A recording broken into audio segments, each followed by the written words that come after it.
Une jeune fille sans abri est restée 2 ans au même endroit pour demander l'aumône. Elle était souvent ignorée par les gens, jusqu'à ce qu'une femme sage s'arrête un jour pour lui demander pourquoi elle était là. Zola Matthews était célèbre dans sa ville, mais pas pour une bonne raison. C'était une fille bizarre qui s'asseyait sur la place de la ville toute la journée avec son bol posé devant elle, et un chapeau de paille perché sur sa tête.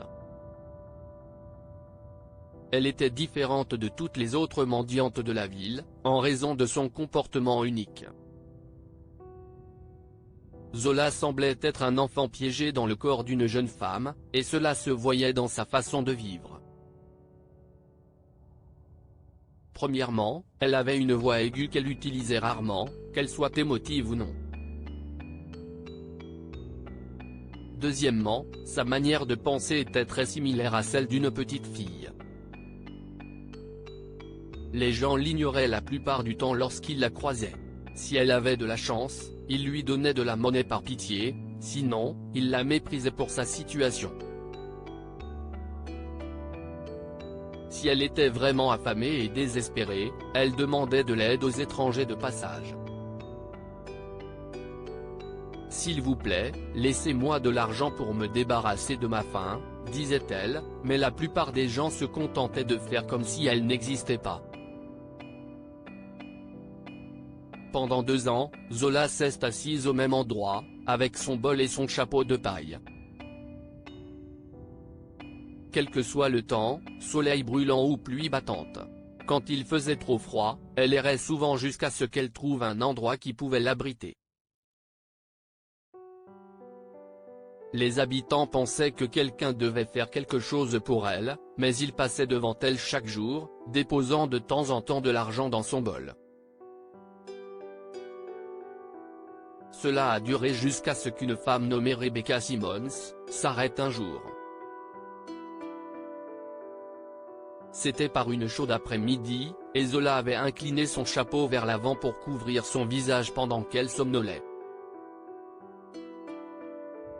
Ainsi, elle n'avait pas vu la femme âgée s'approcher d'elle. Il a fallu que celle-ci se racle bruyamment la gorge pour que Zola se réveille. « Salut », a dit Rebecca avec un signe de la main dès que Zola a ouvert les yeux. « Salut », a dit Zola, l'air déconcerté. Elle avait l'habitude d'être ignorée, alors c'était une surprise de voir quelqu'un se tenir devant elle. « Que faites-vous dans la rue ?» a demandé Rebecca. « Je n'aille pas d'endroit pour me reposer la nuit », a dit Zola après une courte pause. «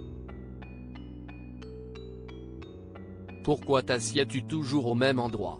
Et pourquoi ne te déplaces-tu pas avec d'autres sans-abri ?» a demandé Rebecca. Les yeux de la fille se sont inondés de larmes. « Si est-il l'endroit où j'ai vu ma mère pour la dernière fois ?» a-t-elle murmuré. Zola venait d'avoir 8 ans lorsqu'elle a été abandonnée par sa mère, Mary Matthews, car la femme savait qu'elle n'avait plus les moyens de l'élever. Elle l'avait simplement laissée là et avait poursuivi son chemin, mais la fille avait attendu dans l'espoir que la femme revienne la chercher. Malheureusement, elle n'était jamais revenue. La triste histoire de Zola a ému Rebecca, qui a été marquée en rentrant chez elle. Elle en a même discuté avec son mari, Jim. « Tu sais, cette mendiante qui reste sur la place du village ? Je lui ai parlé aujourd'hui », lui dit-elle alors qu'il était allongé dans leur lit, prêt à dormir.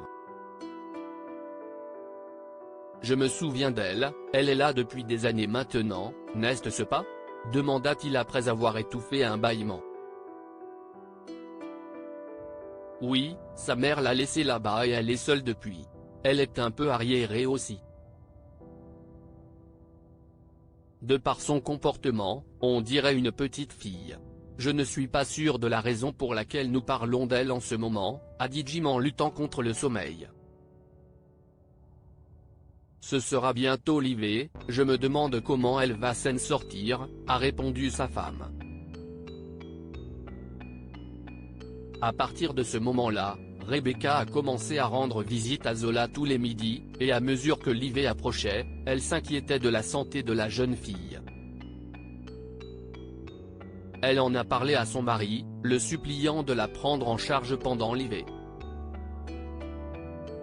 Il a accepté avec hésitation, et Zola les a rejoints chaque fois qu'elle avait faim ou qu'elle voulait se réchauffer. Avec le temps, Zola a commencé à vivre avec les Simmons. Elle les aidait à faire le ménage et à faire les courses.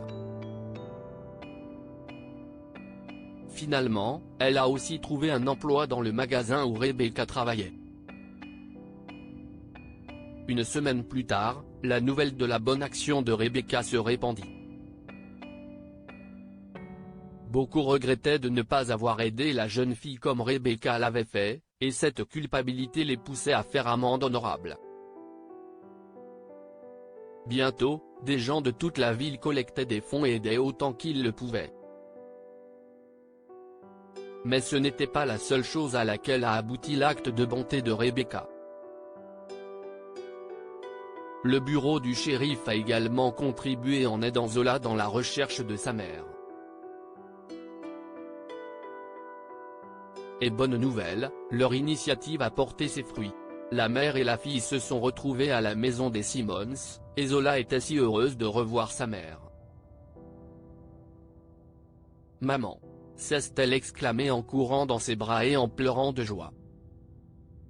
« Je suis désolée d'avoir dû t'abandonner », a expliqué Marie à sa fille, des larmes coulant sur ses joues. « Je n'avais plus les moyens de t'élever et je pensais avoir toute la vie devant moi. »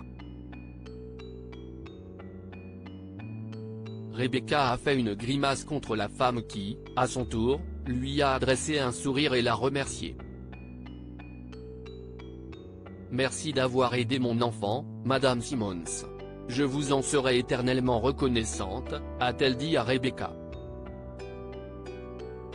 Zola a pardonné à sa mère et elle est partie avec elle ce jour-là. Elles ont pu avoir une bonne vie, grâce aux contributions des personnes influencées par l'acte de Rebecca. Quoi avons-nous appris de cette histoire? Le pardon est important. Zola a été abandonnée par sa mère, et elle a dû passer des années seule à mendier dans les rues pour survivre, jusqu'à ce que Rebecca intervienne. Lorsqu'elle a finalement retrouvé sa mère, la petite fille lui a immédiatement pardonné, au lieu de laisser ce qui s'était passé creuser un fossé entre elles.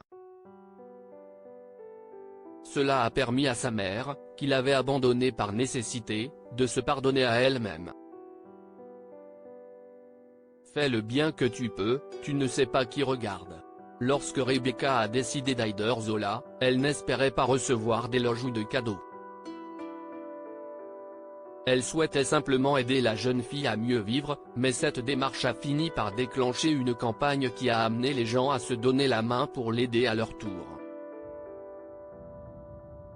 Lire aussi, une mère entre dans la chambre de son fils tard dans la nuit et constate avec frayeur qu'il a disparu. Abonnez-vous à Mon Mama sur Google News.